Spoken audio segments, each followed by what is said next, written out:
بسم اللہ الرحمن الرحیم۔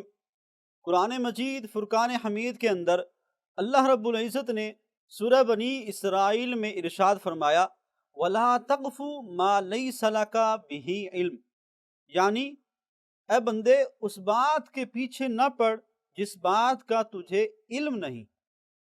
اس آیت کے تحت جملہ اکابرین نے جو جملہ اقوال بیان کیے ہیں ان کے مطابق اس آیت کے اندر اللہ تبارک و تعالی نے جھوٹی گواہی دینے، جھوٹے الزامات لگانے اور اس طرح کے دوسرے جھوٹے اقوال بولنے کی، کہنے کی ممانعت کی گئی ہے، یعنی ان باتوں کو، ان گواہیوں کو دینے سے سختی سے منع کیا گیا ہے۔ صحیح بخاری کی ایک روایت ہے جس کے اندر اللہ کے پیارے نبی صلی اللہ علیہ وسلم نے ایک دن صحابہ کرام کو فرمایا الا اخبرکم، کیا میں تمہیں خبر نہ دوں باکبر الکبائر، بڑے بڑے گناہوں کی، یعنی کبیرہ گناہوں کی کیا میں تمہیں خبر نہ دوں؟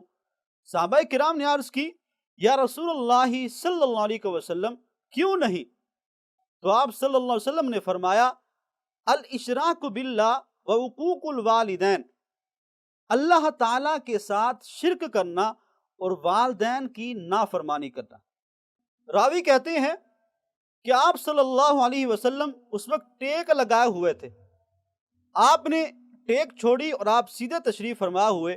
پھر آپ صلی اللہ علیہ وسلم نے ارشاد فرمایا الا وقول الزور وشہادت الزور، الا وقول الزور وشہادت الزور، سنو سنو کبیرہ گناہوں میں سے جھوٹ بولنا اور جھوٹی گواہی دینا بھی ہے۔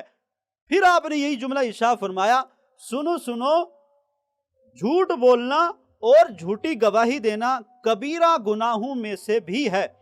راوی کہتے ہیں یہ بات آپ صلی اللہ علیہ وسلم بار بار دہراتے رہے، یہاں تک کہ صحابہ نے کہا کاش کہ آپ صلی اللہ علیہ وسلم خاموش ہو جائیں۔ عزیزان گرامی، آج معاشرے کے اندر جھوٹ بولنا اتنا عام ہو گیا ہے کہ جھوٹ ایک بندے کا شیوا بن گیا ہے، شغل بن گیا ہے۔ وہ کسی بھی معاملے کے اندر، کسی بھی بات کے اندر اپنے جھوٹ کو اتنا فروغ دیتا ہے، اتنا پھیلاتا ہے کہ اتنا سچ بھی بولنے کی کوشش نہیں کرتا۔ اور جھوٹی گواہی دینا ہماری عدالتوں کے اندر انصاف کے تقاضے پورا کرنے کی بجائے انصاف کے تقاضوں کی دھجیاں اڑائی جاتی ہیں۔ یہی مذمت نبی کریم صلی اللہ علیہ وسلم نے اس حدیث کے اندر ارشاد فرمائی ہے کہ ہمیں کبیرہ گناہوں سے اپنے آپ کو بچانا ہے، جھوٹ بولنے سے اپنے آپ کو بچانا ہے، جھوٹی گواہی دینے سے اپنے آپ کو بچانا ہے۔ کسی کے اوپر جھوٹا الزام لگانا، کسی کے بارے میں جھوٹی گواہی دینا، اس کے بارے میں دین اسلام ہمیں کیا تعلیم دیتا ہے اور ہمیں کیا وعید سناتا ہے؟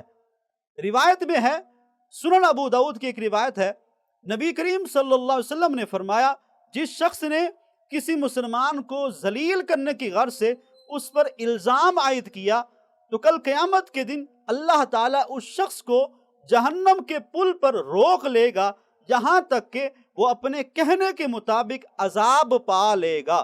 تو عزیزان گرامی، ہمیں جھوٹ سے بچنا چاہیے، جھوٹی گواہی سے بچنا چاہیے اور جھوٹے الزامات سے اپنے آپ کو بچانا چاہیے تاکہ ہمارے معاشرے کے اندر اسلامی فضا کا ماحول پیدا ہو اور ہمیں دنیا اور آخرت میں کامیابیاں نصیب ہوں۔